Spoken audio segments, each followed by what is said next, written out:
주님께서 여러분과 함께 또한 사랑과 함께 하소서. 성마테오가 전한 거룩한 복음입니다. 주의 영광을 돌립니다. 고생하며 무거운 짐을 지고 허덕이는 사람은 다 나에게로 오너라. 내가 편히 쉬게 하리라. 나는 마음이 온유하고 겸손하니 내 멍에를 메고 나에게 배워라. 그러면 너희의 영혼이 안식을 얻을 것이다.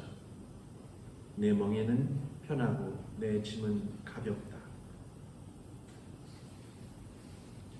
주님의 복음입니다. 그리스도를 찬미합니다. 성부와 성자와 성령의 이름으로 아멘.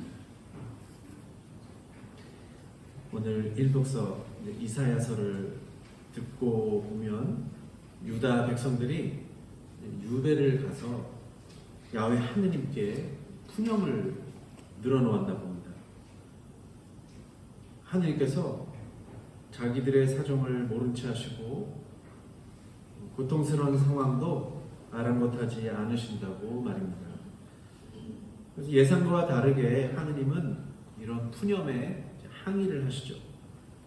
당신을 어떻게 알고 있기에 그런 소리를 하는가?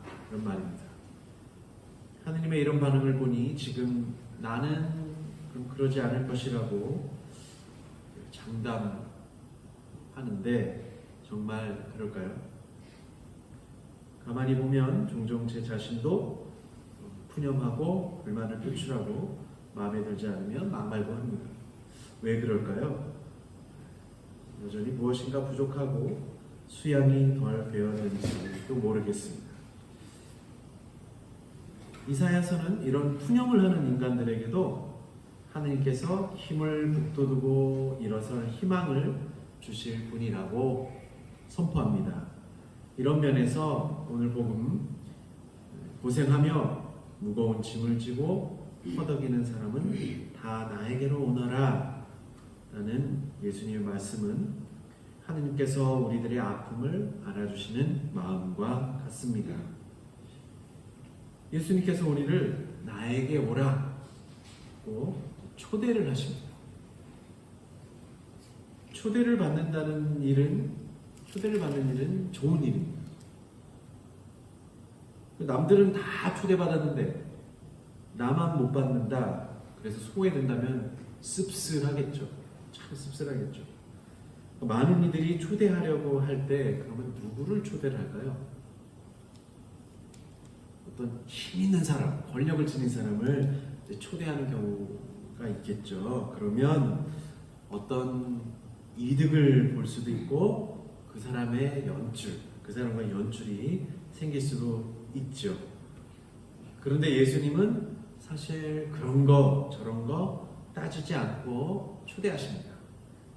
예수님에게 있어서 초대받지 못할 사람도 없고 초대 못할 사람도 없습니다. 단지 사람들이 예수님의 초대를 거부를 많이 하죠. 많이 합니다.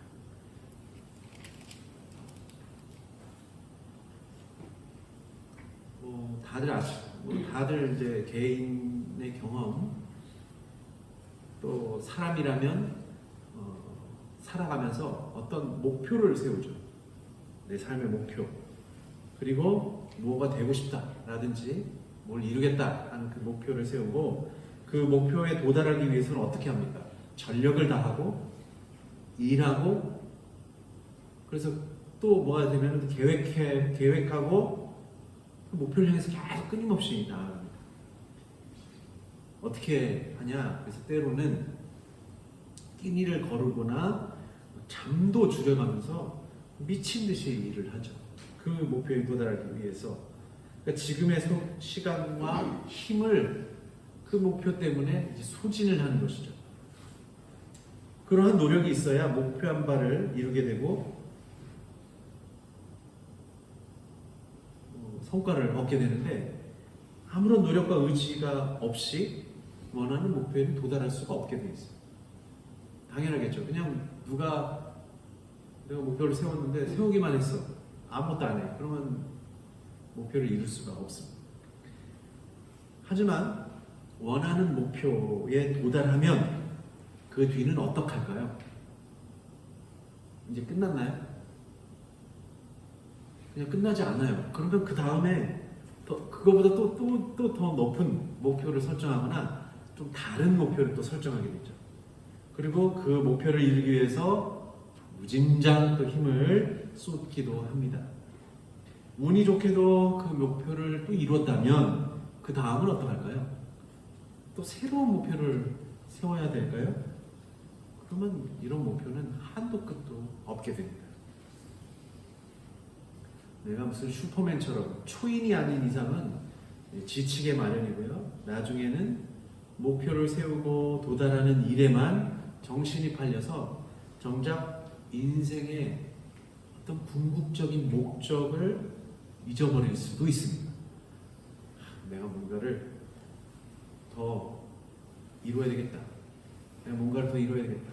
이것에만 신경 쓰다 보면 정말 인생의 목적이 뭐였지? 궁극적으로 마지막에 도달해야 될 목적이 무엇인지를 잊어버릴 수도 있습니다. 그래서 오늘 예수님은 이렇게 지친 이들 혹은 인생의 목적을 순간적으로라도 잊어버리는 이들에게 또 다른 차원의 길을 알려주십니다.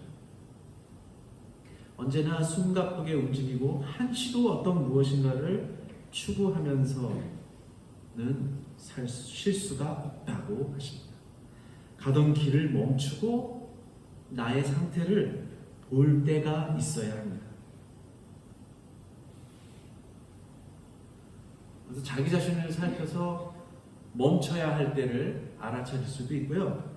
어떤 다른 이의 충고를 듣고서 알아차릴 때도 있습니다. 어느 쪽이든 멈추어야 할 때가 있고, 그래서 고요한 상태로 돌아가야 할 때가 있습니다. 그래서 예수님께 오라는 이 초대의 말씀은 그분 안에 머무르라는 초대입니다. 남들이 하는 대로 더 멀리, 더 많이, 더 빨리 움직이고 추구하다 보면 자신이 언제 멈춰야 하는지를 모릅니다. 왜냐하면 내가 멈추면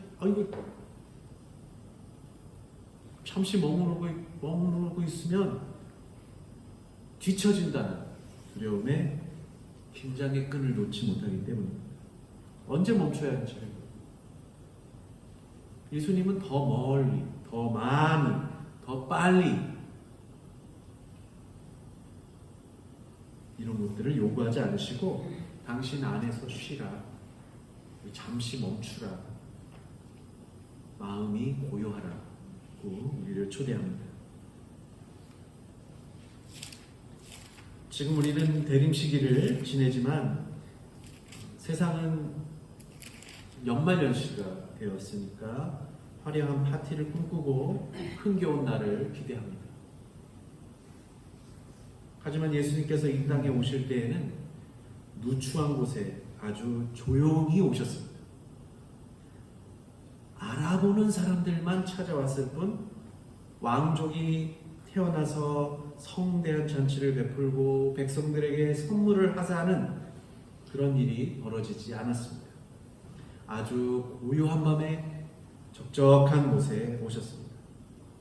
하느님께서 화려하고 웅장한 행차를 하지 않으시고 고요하고 겸손한 모습으로 행차하십니다. 아기 예수님을 찾아온 사람들은 세상의 화려함과 분주함을 피해서 고요함 가운데 하느님의 초대를 받은 이들입니다. 마음에 들지 않는다고 푸념하고 또 하느님께서 내 소리를 들어주지 않는다는 이런 불만 어린 이런 목소리가 내 안에서 어지럽게 시끄럽게 만드는 것이 아니라 예수님의 겸손한 초대에 응한 이들이 고요한 가운데 예수님을 보게 됩니다. 예수님의 초대를 받고서 고요한 마음의 일을 머무르기를, 조용하게 오시는 예수님을 만나 뵙기를 진심으로 기도하고 기다리는 은혜로운 시기를 보냅시다. 아멘. 성부와 성자와 성령의 이름으로.